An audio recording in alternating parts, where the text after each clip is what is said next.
qui est une espèce de... Nous sommes à une réunion publique du Front National en région parisienne.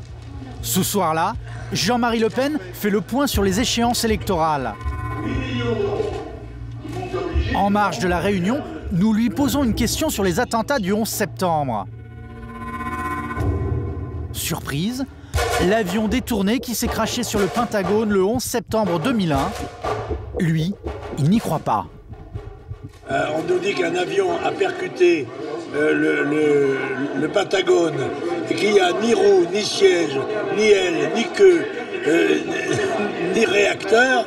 On peut se demander quand même que si c'est vraiment un avion, non? Est-ce que vous pensez que les Américains seraient capables de faire ça contre leur propre pays? Vous savez, dans tous ces domaines, il y a des gens qui sont capables de tout, vous savez.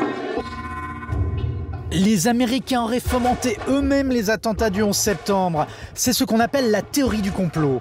Ce serait Bush le coupable et non Al-Qaïda. Une théorie qui séduit de plus en plus. Rappelez-vous, l'humoriste Jean-Marie Bigard sur Europe 1.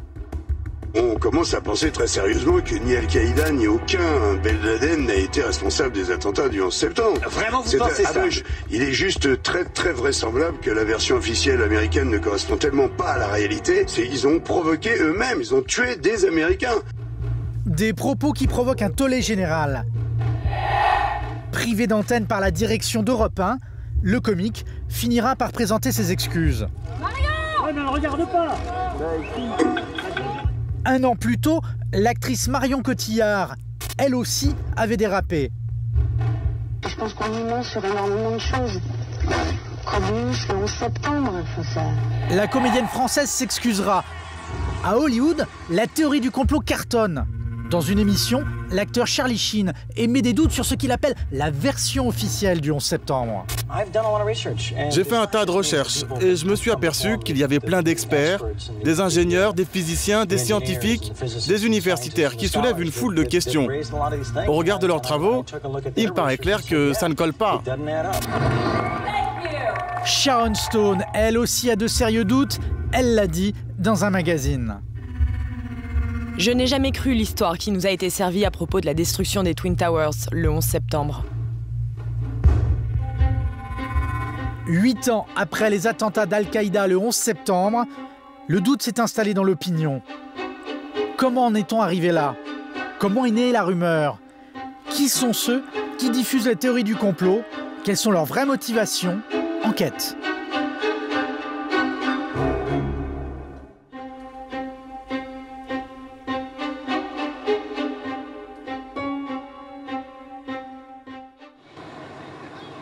« 11 septembre 2001. Un matin comme les autres pour les New-Yorkais. Soudain, un bruit de réacteur déchire le ciel.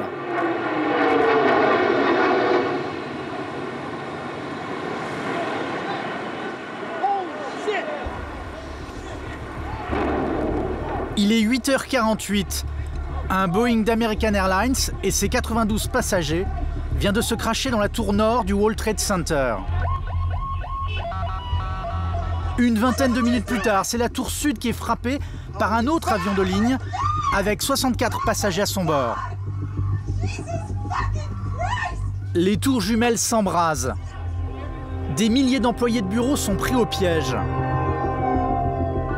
Peu après 10 h du matin, les tours, symbole de la puissance économique américaine, s'effondrent.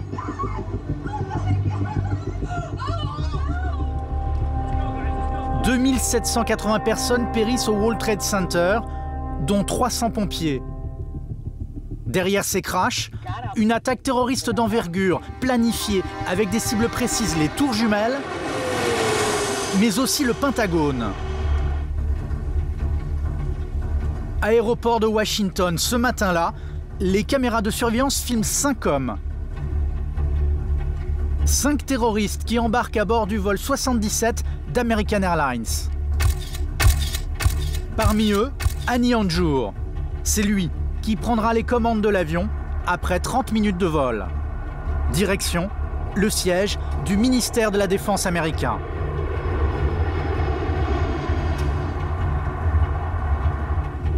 Témoin du crash, Mike Walter, journaliste à USA Today, empruntait cette route qui longe le Pentagone. Il allait au boulot, Il était environ 9h30. Ce jour-là, j'écoutais les infos à la radio qui parlaient de ce qui se passait sur New York. Et j'ai appris ce qui arrivait autour du World Trade Center. Ce jour-là, j'étais en retard car il y avait beaucoup d'embouteillages pour aller à Washington. C'est pour ça, normalement, j'aurais dû déjà être à mon bureau. Et du coup, je n'aurais rien vu. Soudain, il entend un bruit assourdissant juste au-dessus de sa tête.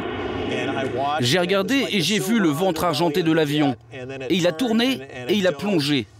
Et vous pouviez voir le sigle d'American Airlines sur le côté. Je ne sais pas si c'était un 737 ou un 747. Tout ce que je sais, c'est que c'était un avion de ligne et je l'ai vu foncer vers le Pentagone.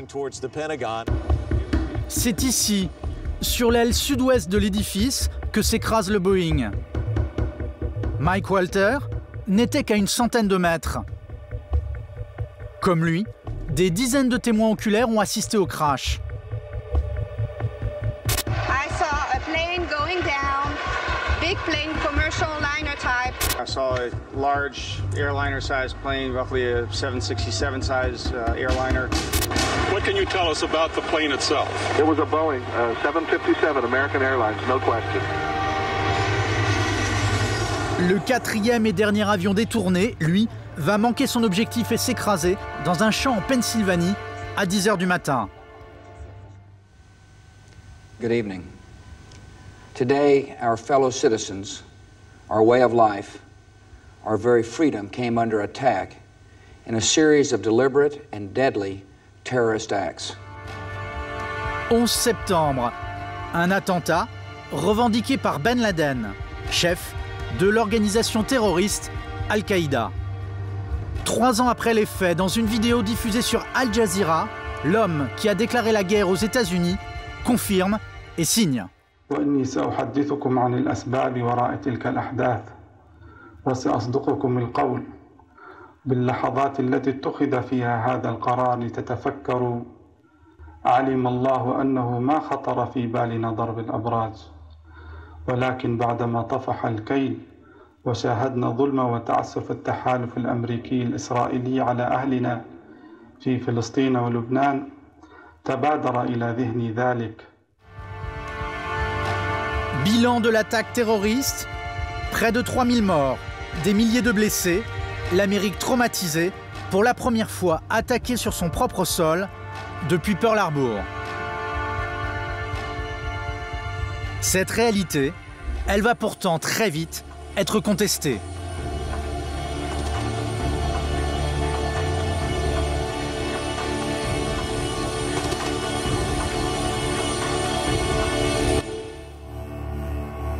Celui par qui le scandale arrive est français.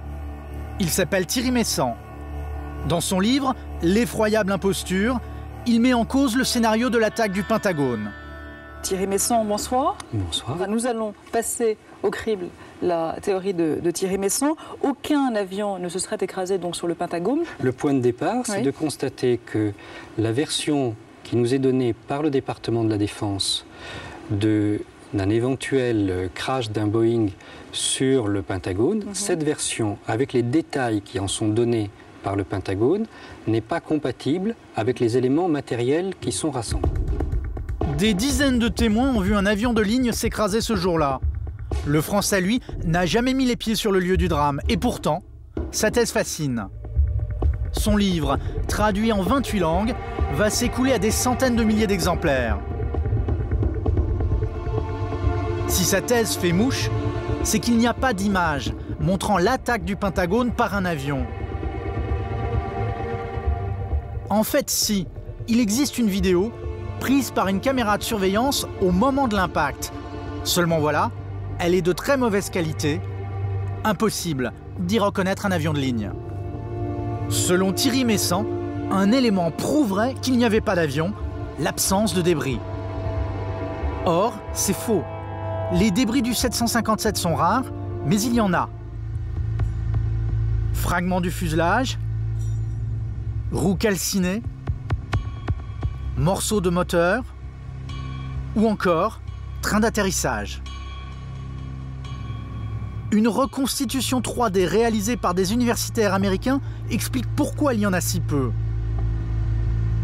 Lancé à plus de 800 km/h contre la structure en béton réenforcée du bâtiment, le Boeing, essentiellement composé d'aluminium, s'est littéralement désintégré. Mais le Français pointe un autre élément troublant selon lui, la taille de l'impact dans la façade du Pentagone. On constate sur la photographie qu'à l'endroit où le Boeing est censé être rentré, eh bien, il n'y a pas l'espace, le trou béant nécessaire à ce qu'il ait pénétré. Messan en déduit que ce n'est pas un avion, mais un missile lancé avec la complicité de l'armée américaine qui aurait frappé le Pentagone. Le trou dans la façade, trop petit comparé à l'envergure de l'avion. Là encore, une fausse énigme pour Mike Walter, le journaliste témoin du crash. C'est comme une canette de bière qu'on écrase contre un mur. C'est fait d'aluminium. Ce qui s'est passé, c'est que les ailes se sont repliées et tout a été aspiré comme ça. C'est pour ça que le trou a l'air si petit. Il y a des gens qui disent que je mens. Mais j'ai vu ce que j'ai vu. Les ailes se sont repliées et elles sont rentrées comme ça. Et il y a eu une énorme explosion. Obnubilés par la théorie du missile, les conspirationnistes occultent un fait essentiel. L'attaque du Pentagone a fait 189 victimes et parmi elles, les 57 passagers d'un vol d'American Airlines. Nous avons pris rendez-vous devant le Pentagone. L'homme que nous y retrouvons, c'est Thomas Heidenberger. Ce soixantenaire a perdu un membre de sa famille dans la tragédie. Pas une semaine ne passe sans qu'il ne revienne sur les lieux du drame. Depuis ce jour, Thomas s'est battu pour que soit construit, juste en face du lieu du crash, un mémorial. 189 bancs, chacun dédié à une victime, passager ou employé du Pentagone. Tous sont alignés dans le sens de la trajectoire suivie par l'avion. La première personne que vous voyez, c'est Dana Falkenberg. On voit son nom là. Dana Falkenberg est la victime la plus jeune du vol 77 d'American Airlines. Et voilà la sœur de Dana, Zoé. Elle est née en 92. Elle avait donc 9 ans. Elle était à bord du vol 77 avec sa mère, son père et Dana. Et ils étaient tous en partance pour la Californie. Dana, 3 ans, sa sœur Zoé, 9 ans, leurs parents, Charles et Leslie. Leur vie s'est arrêtée brutalement ici. La petite famille partait en vacances. À quelques pas, d'autres bancs, hommage à d'autres passagers. Essia Cottom, 11 ans. Bernard Braun, 11 ans. Son camarade Rodney Dickens, 11 ans également. C'est la première fois que les 3 gosses prenaient l'avion à l'occasion d'un voyage scolaire. Des enfants, des adultes. Parmi les victimes du vol 77, il en est une, plus chère au cœur de Thomas. Ça, c'est le banc de Michel. Michel et Thomas, mariés et femmes depuis plus de 20 ans. Ils avaient 2 enfants. Michel était hôtesse de l'air. Ce matin-là, elle est partie dès l'aube pour faire son job à bord du vol 77.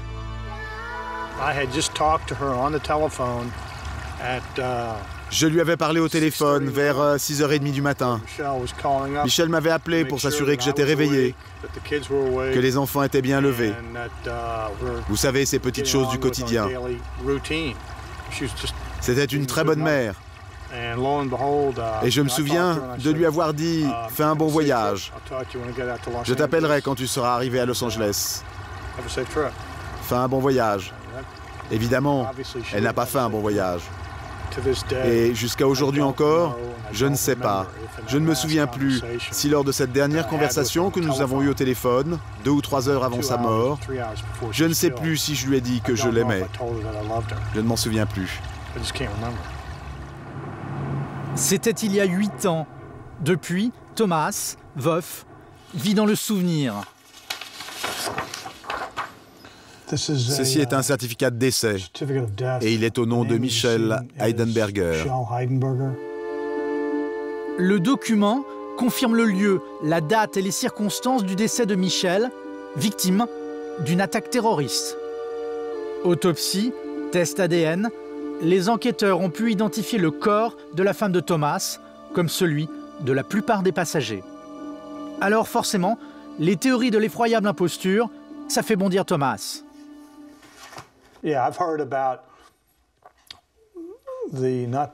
Oui, j'ai bien entendu parler de ces dingues de conspirationnistes.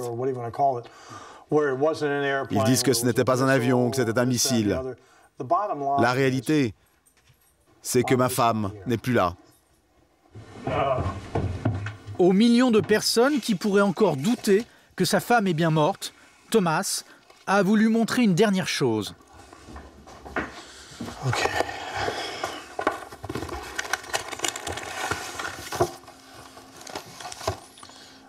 Je n'ai pas très envie de l'ouvrir. Vous allez me dire que tout cela n'est pas arrivé. Alors je vais vous montrer. Voilà son passeport. Sous scellé, le passeport de sa femme, retrouvé parmi les décombres du Pentagone par les agents du FBI. Il y a aussi le carnet de vol de Michel. Vous voyez, il y a son nom dessus.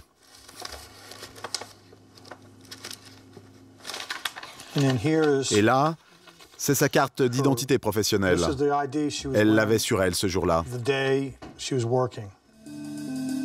Des faits concrets, des victimes bien réelles. Tout cela ne pèse pas lourd face à la rumeur du 11 septembre qui n'a cessé depuis de gagner du terrain et de séduire de nouveaux adeptes. À tel point que désormais à New York, chaque commémoration des attentats devient le théâtre d'affrontements. Nous avions tourné cette scène le 11 septembre 2007. D'un côté, des Américains recueillis, rendant hommage aux 3000 disparus. De l'autre, à quelques centaines de mètres à peine, d'autres Américains, eux, remontés à bloc.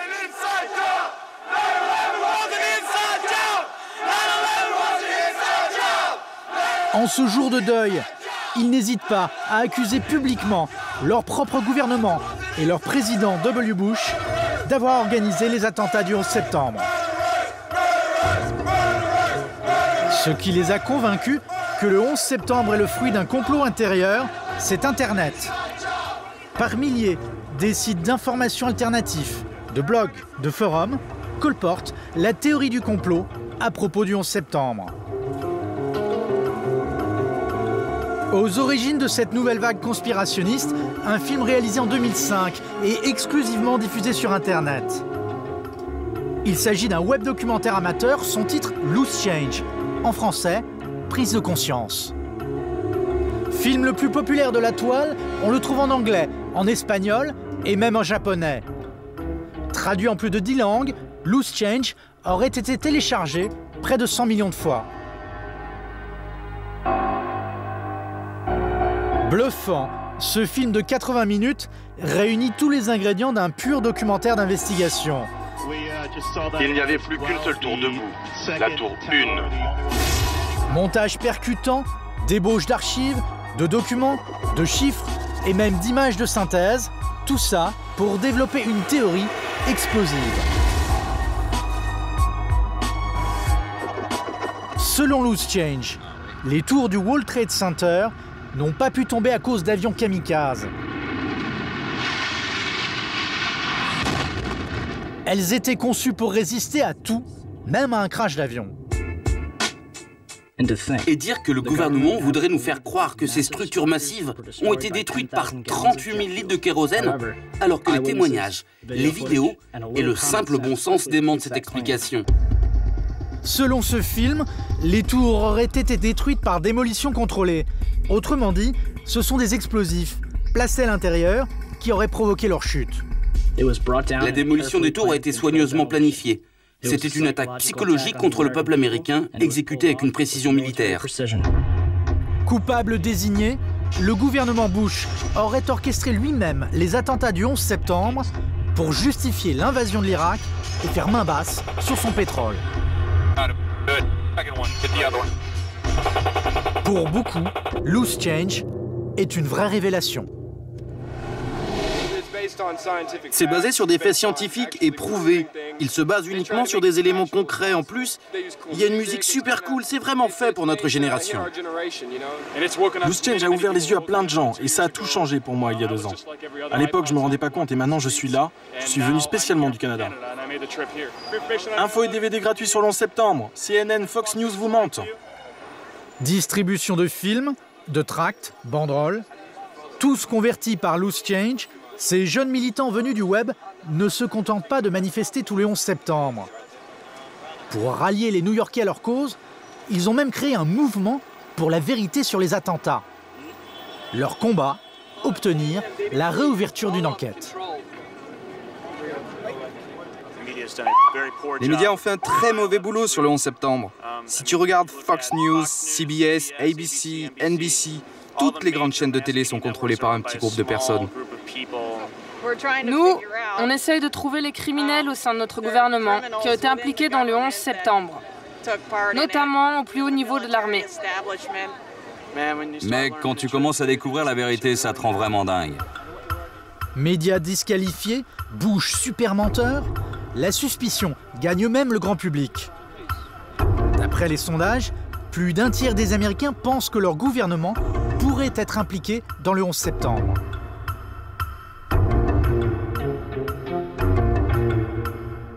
Une rumeur dont s'emparent même certains adversaires des États-Unis, comme Fidel Castro ou Hugo Chavez, président du Venezuela. L'hypothèse qui prend de plus en plus de force aujourd'hui, c'est que c'est le même pouvoir impérialiste américain qui a planifié et réalisé cette terrible attaque terroriste sur son propre peuple et contre les citoyens du monde entier. Fer de lance de cette contestation, ce jeune homme de 24 ans. Il s'appelle Dylan Avery, c'est le réalisateur de Loose Change.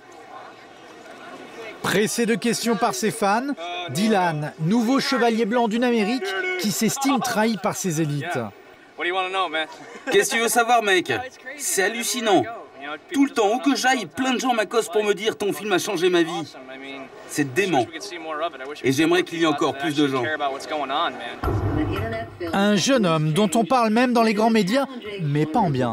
Cet autodidacte, ancien serveur de restaurant, y est à chaque fois présenté comme un conspirationniste. Aucun média n'accorde le moindre crédit à ses thèses, et pourtant, il a semé le doute dans le monde entier.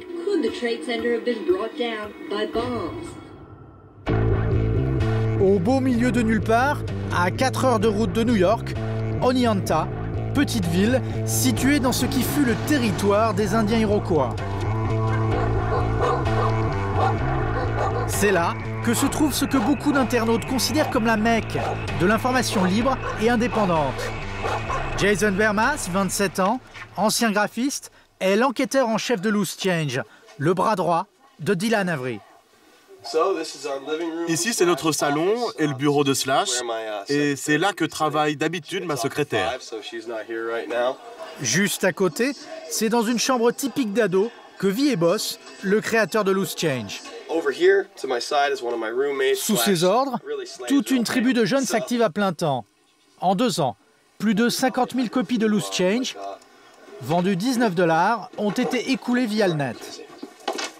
Une nouvelle version du film est même en chantier, alors toute la journée les détectives en herbe viennent filer un coup de main.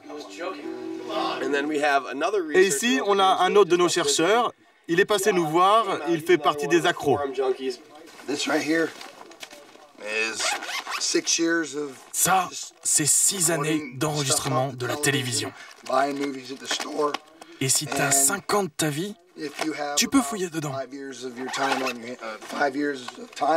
Et là, tu vas trouver des extraits très intéressants qui viennent des médias, mais qui ne collent pas avec la version officielle. Lui, il a un paquet d'archives. Mais attends, ce n'est rien à côté de ce que je vais te montrer. Un travail de fourmi. Chaîne locale ou nationale, toutes les images liées de près ou de loin au 11 septembre sont classées, vues et revues sous toutes les coutures. Objectif ? Trouver le nouveau détail qui permettra à Dylan Avery de mettre en pièces ce qu'il considère comme de la propagande. Et juste ici, c'est l'ordinateur avec lequel on a fait les premières versions de Loose Change. Maintenant, il ne marche même plus. Un ordinateur et $6 000 d'économie ont suffi à Dylan pour fabriquer son film. Pourtant, son but au départ, c'était seulement d'assouvir sa passion pour le cinéma. Au début, je voulais juste faire un film de fiction qui devait raconter comment, moi et mes amis, on découvrait que le 11 septembre était une conspiration. L'idée, c'était que notre gouvernement avait été très négligent, ou bien carrément qu'il était impliqué dans les attaques. Alors j'ai commencé cette fiction en 2002, mais en faisant mes recherches, j'ai réalisé que la réalité rejoignait la fiction. Et c'est comme ça que mon film est devenu un véritable documentaire. Loose Change, vrai documentaire ? Un passage au banc d'essai révèle qu'on est loin du compte. D'abord, le film accumule les témoignages des journaux télévisés de l'époque. Pompiers, policiers, passants, journalistes. Présenté comme une preuve, par exemple, le témoignage en direct de ce reporter. 1 heure après le crash du premier avion, le pompier m'a dit qu'il y aurait eu une autre explosion dans une des tours. Il pense, c'est à prendre bien sûr au conditionnel, que c'est un engin explosif qui aurait été posé dans la tour. Nous avons retrouvé ce reporter. Pat Dawson couvrait ce jour-là pour une grande chaîne de télé la catastrophe. Pas vraiment content, Dawson a découvert que Loose Change présentait comme des vérités les suppositions d'un pompier qu'il avait recueillies en plein chaos. Quand j'ai fini mon plateau, j'ai dit en parlant du pompier, il pense, il suppose.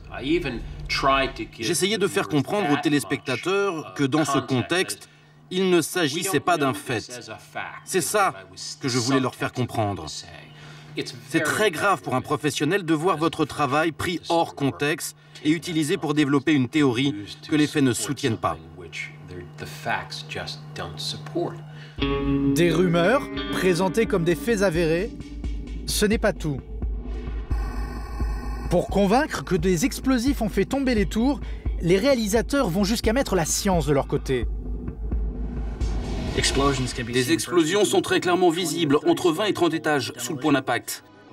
Ici. Ici. Ces images indiqueraient de manière irréfutable la présence de charges explosives placées aux différents étages. Selon eux, la ressemblance avec d'autres bâtiments, ceux-là officiellement détruits avec des explosifs, ne ferait aucun doute. Sauf que, aux yeux d'experts chevronnés, cette interprétation ne vaut pas un clou. En gros, c'est vrai, ça ressemble à une démolition contrôlée. Mais pour des gens qui n'y connaissent absolument rien. Depuis 20 ans, Brent Blanchard fait sauter des bâtiments dans le monde entier. Cet ingénieur est aussi l'auteur d'une étude reconnue par toute la profession sur la chute des tours jumelles. Le timing des nuages de poussière et de l'effondrement des tours prouve de manière catégorique que les explosifs n'ont rien à voir là-dedans. La chronologie des événements est la suivante. Tous ces nuages de poussière apparaissent alors que la tour a déjà commencé de tomber. Aucun d'eux n'apparaît avant que la tour ne s'effondre. Ces soi-disant explosions sont tout simplement des débris projetés vers l'extérieur par la pression de l'air. Qu'importe aux apprentis journalistes de Loose Change. Évidemment que c'était une démolition contrôlée. D'ailleurs, ils ont certainement utilisé des explosifs non conventionnels, des explosifs inconnus du grand public. Ce qu'il faut savoir, c'est que l'armée américaine a toujours eu au moins 5 ans d'avance technologique.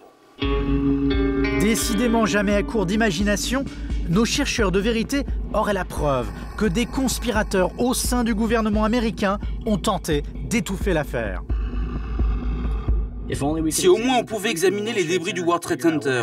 Malheureusement, Rudolph Giuliani les a expédiés à l'étranger pour y être recyclés avant que les enquêteurs puissent les analyser. La FIMA elle-même n'a pas eu accès à Ground Zero. En gros, on a interdit l'accès à une scène de crime et détruit toutes les preuves. Problème, ces affirmations sont fausses. Direction le quartier général du NIST, à 1 heure d'avion de New York. Agence gouvernementale de recherche scientifique et industrielle, son porte-parole, c'est Michael Nyman. Ici, notre mission a été de comprendre pourquoi et comment. Sur la base de critères scientifiques, les tours du World Trade Center se sont effondrées le 11 septembre 2001. On a travaillé 4 années là-dessus. 300 des meilleurs spécialistes des États-Unis ont été réquisitionnés. Pour mener leurs investigations, ils disposaient au total de 266 morceaux d'acier provenant des tours jumelles. C'est ici que l'avion a frappé, au niveau de ces colonnes. Ça nous a donné un bon indice. On a pu examiner l'acier directement et comprendre comment l'avion l'avait percuté. On a vraiment eu de la chance d'avoir trouvé un morceau comme ça. Point d'impact de la tour nord, percuté par un Boeing 767 d'American Airlines à 8h48 du matin. Et voilà d'autres colonnes extérieures. Les colonnes du World Trade Center, laminées, rongées par les flammes.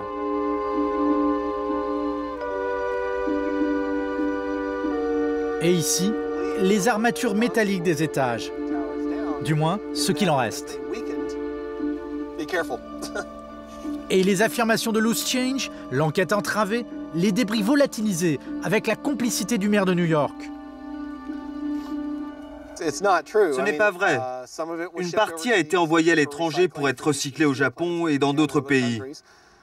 Mais une bonne partie était stockée sur une île de la ville de New York, jusqu'à ce que des membres de la société civile des ingénieurs américains décident d'y aller pour collecter des morceaux d'acier, qui selon eux seraient importants pour une enquête sur l'effondrement des tours.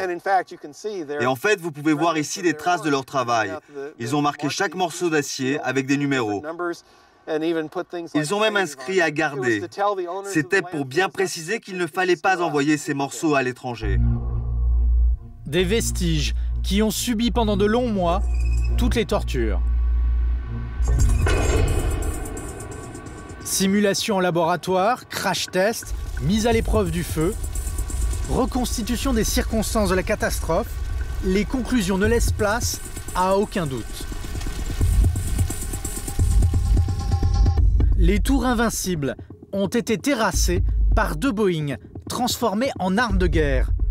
2 bombes volantes, lancées à plus de 800 km/h et bourrées de kérosène. Verdict de Richard Gann, l'un des responsables de l'enquête du NIST. Le carburant a généré un incendie d'une puissance comparable à celle dégagée par une centrale électrique. La chaleur du feu a provoqué l'affaissement des étages. Et alors, les étages ont pesé sur les colonnes extérieures. Certaines de ces colonnes avaient déjà été sectionnées par l'avion, et très vite, il n'y a plus eu assez de piliers ni de force pour soutenir le haut du building. La partie haute de la tour est tombée à cause de la gravité. Tout ce qui se trouvait en dessous a cédé sous le poids, et les tours se sont effondrées presque instantanément. L'histoire que nous racontent les vestiges du World Trade Center est bien moins fascinante que celle de Loose Change, mais elle a un mérite, celui d'être beaucoup plus proche de la vérité. Rien à faire, les créateurs de Loose Change persistent et signent. Je suis sûr à 100% que nous avons raison et qu'on nous a menti. Et je suis sûr que nous ne faisons rien, absolument rien de négatif. Je suis sûr qu'on nous a menti. Et je vous promets qu'on finira par triompher. On n'est pas les seuls à dire ça. On a juste fait un film. Un film pétri de contre-vérité, mais jugé suffisamment convaincant pour être diffusé sur une quinzaine de chaînes de télévision. Norvège, Pologne, Pakistan, Australie et même la France. Dans une soirée spéciale consacrée au 11 septembre, la chaîne Planète diffuse Loose Change avec des réserves, suivi d'un documentaire, celui-là, plus sérieux. Avant de regarder ce documentaire, rappelons qu'il ne s'agit que d'une thèse. Une thèse sur les attentats du 11 septembre qui n'engage que ses auteurs, même si, vous allez le voir, ces derniers sont persuadés d'avoir découvert la vérité. Ce que le public ignore, c'est que les sources de Loose Change sont sulfureuses. Pour échafauder ces théories, le film s'appuie ouvertement sur les articles d'American Free Press. Diffusé à 100 000 exemplaires, c'est l'une des plus influentes publications d'extrême droite aux États-Unis.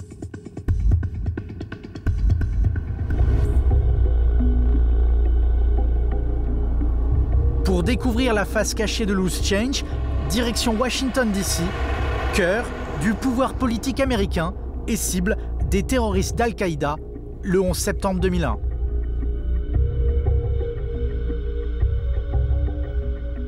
Nous nous rendons au siège de l'hebdomadaire d'extrême droite, situé en plein centre-ville.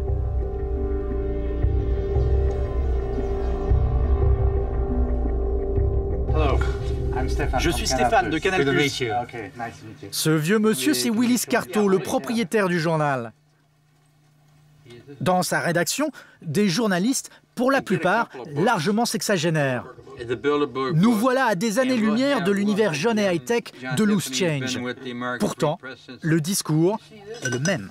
Vous voyez ça? On prétend que c'est avec ça qu'ils ont menacé les passagers des avions. Un cutter. C'est avec ça qu'ils auraient fait peur aux pilotes? Vous y croyez vraiment, vous? Les pirates de l'air d'Al-Qaïda, une fable selon lui. Depuis 2001, American Free Press a publié une foule de pseudo-révélations sur le 11 septembre. Selon Willis Carto, le gouvernement Bush n'est pas seul responsable. Aucun doute, Israël était de mèche. C'était une opération des Israéliens et de la CIA. Quel aurait été leur but et leur intérêt? Vous devriez poser cette question aux Israéliens. Pourquoi vous ne demandez pas à l'ambassadeur d'Israël en France? Pourquoi vous ne demandez pas à M. Sarkozy? Vous pensez qu'il était au courant? Je ne sais pas. C'est un sioniste, un juif. Les juifs, accusés de contrôler les nations occidentales et d'avoir orchestré le 11 septembre pour diaboliser le monde arabe. La théorie du complot juif, un discours de haine que Willis Carto professe depuis 50 ans aux États-Unis, où il est considéré comme le parrain de l'antisémitisme. Un homme rare et discret, la dernière fois où il a été filmé avant notre interview, c'était il y a plus de 20 ans, lors d'un congrès réunissant la fine fleur internationale de la xénophobie et du négationnisme. En veste bleue, le révisionniste français Robert Forisson.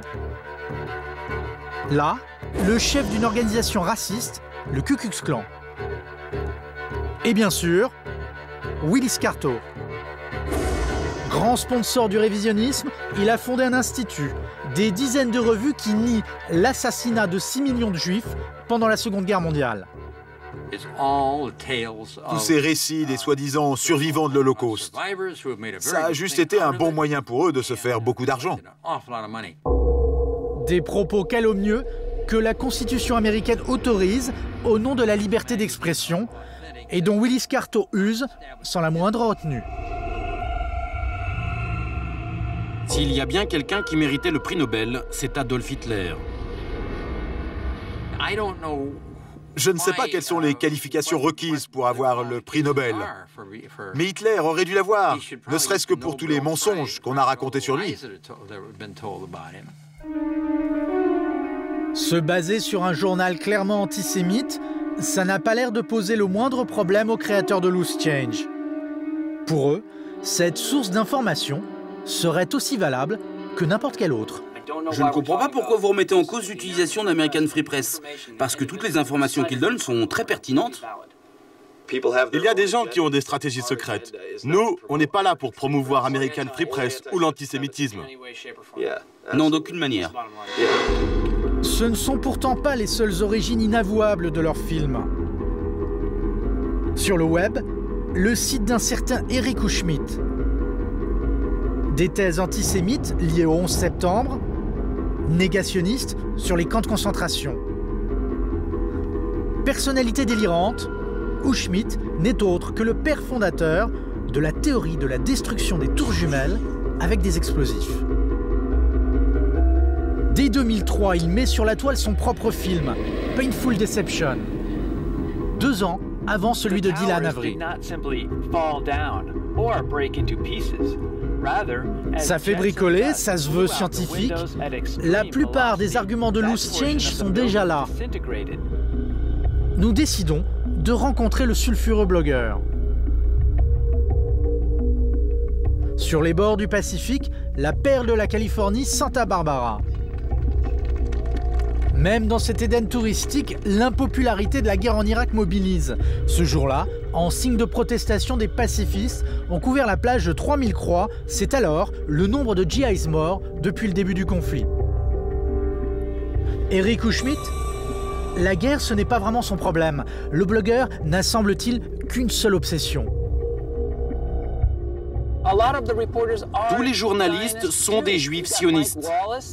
Vous avez par exemple Mike Wallace de CBS. Ce n'est même pas son vrai nom. Ils changent souvent leur nom pour passer inaperçus. Ces gens dans les médias sont des juifs sionistes. Et ceux qui ne le sont pas sont mis sous pression pour suivre les ordres. Ce fou, qui déverse sa parano antisémite, développe toutes sortes de théories. Les traces du grand complot juif, il les trouve partout, même sur la Lune. Des gens m'ont appelé et m'ont dit « Dis donc, tu ne savais pas qu'en fait on n'a jamais atterri sur la Lune ?» J'ai pensé « T'es dingue, vous êtes zinzin !» Et puis j'ai commencé à m'y intéresser. Et en fait, c'est absolument vrai.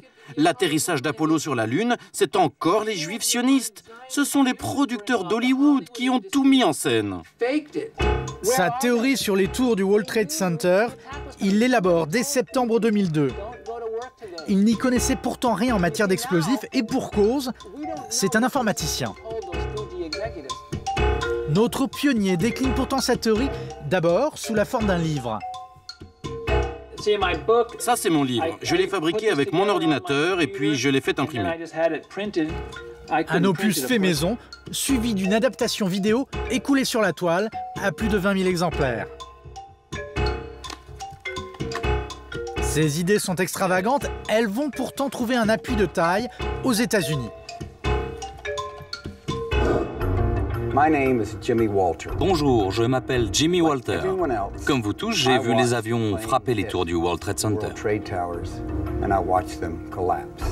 Jimmy Walter, un milliardaire un peu original. Ce philanthrope, qui voit dans la politique de Bush le pire fléau jamais connu par son pays, va devenir le mécène d'Schmidt. Quand il a vu mon livre, il m'a dit « Il faut absolument donner ces informations au grand public ». Ce qu'il a fait, c'est qu'il a acheté des pleines pages de pubs dans les journaux, dans la presse locale, mais aussi dans des grands journaux comme le New York Times. Le milliardaire va dilapider près de 3,5 millions de dollars pour faire la promo de l'œuvre d'Schmidt. Il finance la distribution mondiale de 100 000 DVD et même une tournée de conférences publiques dans toute l'Europe. Voici une photo des conférenciers. Eric Schmidt, le négationniste, côtoie un journaliste d'American Free Press, l'hebdomadaire antisémite. Et assis avec eux, un Français, Thierry Meyssan. Rappelez-vous, Thierry Meyssan, avec sa théorie du Pentagone, c'est lui qui a donné naissance à la vague conspirationniste. Le mécène d'Schmidt, Jimmy Walter, aurait englouti plusieurs centaines de millions de dollars dans l'affaire. Une croisade qui a porté ses fruits et fait des émules bien au-delà de l'extrême droite. Paris. Ici, comme dans toute l'Europe, les thèses alternatives sur le 11 septembre prospèrent et séduisent toutes les mouvances politiques. À 2 pas de la Bourse, une cinquantaine de personnes font le pied de grue aux 24 rues de la Banque. Lutte pour les sans-papiers ou contre les OGM, cet immeuble, transformé en squat, est l'un des hauts lieux de contestation de l'extrême gauche altermondialiste. Atmo, milite contre le mal logement, mais aussi pour la vérité sur le 11 septembre. Cet anti-Bush convaincu s'est investi dans cette nouvelle cause il y a plus d'1 an. Très ancienne, mais bon, on peut voir notamment notre site qui s'appelle Reopen 911. On va faire une petite recherche. Le jeune homme a créé le principal site français relayant les thèses conspirationnistes sur les attentats. Interviews d'experts autoproclamés, mise en ligne de documentaires amateurs, comme Loose Change. Sur ce site, on ne trouverait que de l'info sérieuse. Crier en disant le 11 septembre c'était fait par Bush, comme ça, sans raison. Là, on paraît ça peut un peu désallumer. En même temps, si on dit sans le 11 septembre, il n'y a pas d'invasion de l'Afghanistan, il n'y a pas d'invasion de l'Irak, il n'y a pas les Américains encore en Irak. Bon, ça paraît important de spécifier aussi des éventuels mobiles quand on donne des informations comme on a sur notre site. On a 22 millions de vidéos vues et téléchargées. En tout ? Ouais, donc c'est énorme, si tu veux, on a un score de malade. Bon, chaque jour, on a 3000 nouvelles personnes qui viennent d'on ne sait pas où, qui ont vu une vidéo sur le net, ou qui ont trouvé l'adresse, ou qui cherchent 11 septembre. Même Christine Boutin, future ministre du président Sarkozy, entre dans la danse.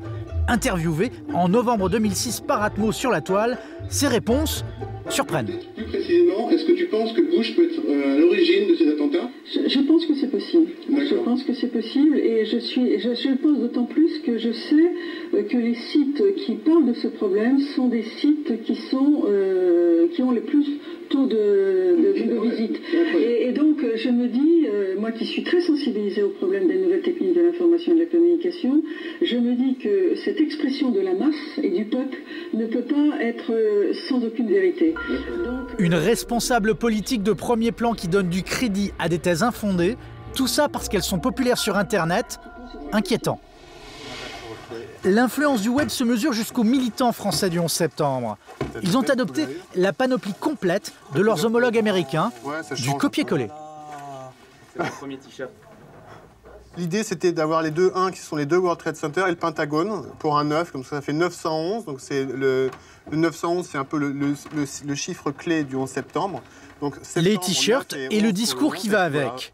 On nous raconte des bobards et donc on voudrait savoir ce qui s'est passé. On n'a pas la prétention de savoir ce qui s'est passé, on a la prétention de vouloir savoir et demander la réouverture d'une enquête officielle et impartiale. Et s'il faut passer par une commission internationale et faire une pétition et aller jusqu'à la Commission européenne et s'associer avec les Américains, eh ben on le fera. On attend encore un tout petit peu, mais je pense qu'on va être rempli, on va être à la capacité maximum du public.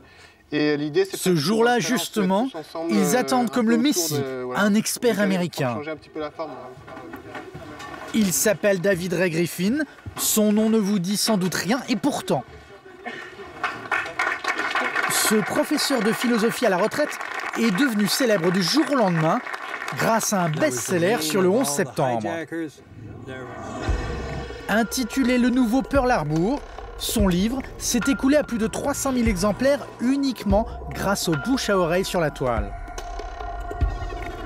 Résultat, le prof a même été embauché comme consultant par le réalisateur de Loose Change, apparemment en quête de respectabilité. Je n'ai aucun point de désaccord fondamental avec la dernière version de Loose Change. Ça ne veut pas dire que j'ai obtenu tout ce que je souhaitais. Mais désormais, une chose est sûre, personne ne pourra y trouver la moindre erreur. Vous le faites gratuitement? Non, non, ils m'ont proposé de l'argent. Combien? Ce n'est pas un sujet sur lequel je souhaite m'exprimer.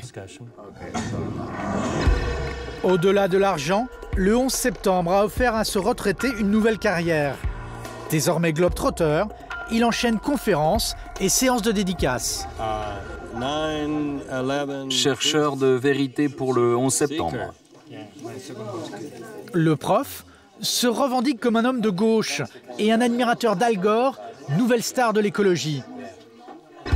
Sauf que, on retrouve dans ses livres, cités comme source d'inspiration, Thierry Messant, le français, ou encore Eric Houchemit. Rappelez-vous Houchemit, le blogueur antisémite qui accuse les Juifs d'être derrière le 11 septembre. Interrogé sur cette référence, le prof se défend de tout antisémitisme.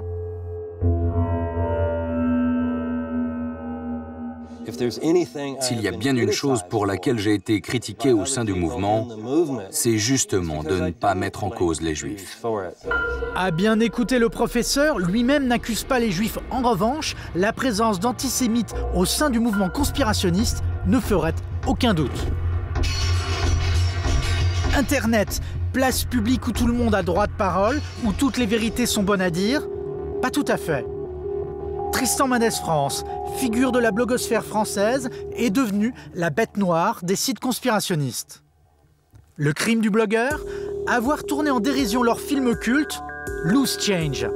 Il en a réalisé une parodie qu'il a mise en ligne. Vous avez adoré mon premier documentaire Loose Ends sur le 11 septembre. Et d'abord pourquoi? Pourquoi les Twin Towers se sont écroulés en 9 secondes 2, alors que le record du 100 mètres est de 9 secondes 8? Les Twin Towers courent-elles plus vite que Ben Johnson? Reopen 911, le site officiel des conspirationnistes, n'a pas trouvé ça drôle et a banni le blogueur de leur forum. J'ai été extrêmement mal reçu, au point d'ailleurs que j'ai été tout simplement exclu de ce forum. Ils ont grillé mon adresse IP, pour ceux qui connaissent, un peu technique, mais enfin en tout cas je n'ai plus accès donc, à ce forum.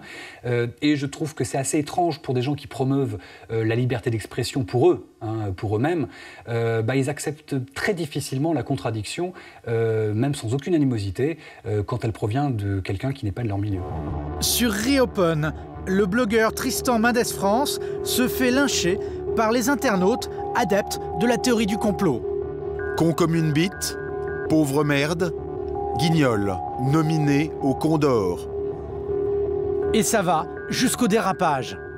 Et si on continue à pousser, j'ai eu aussi des propos tout simplement antisémites envers moi, en considérant que si je soutenais la théorie officielle, c'est simplement parce que je serais d'origine juive. Tristan Mendès France est malade, c'est un juif. Partout dans le monde, la rumeur du 11 septembre, une aubaine pour les propagandes extrémistes, qu'elles soient de droite ou de gauche.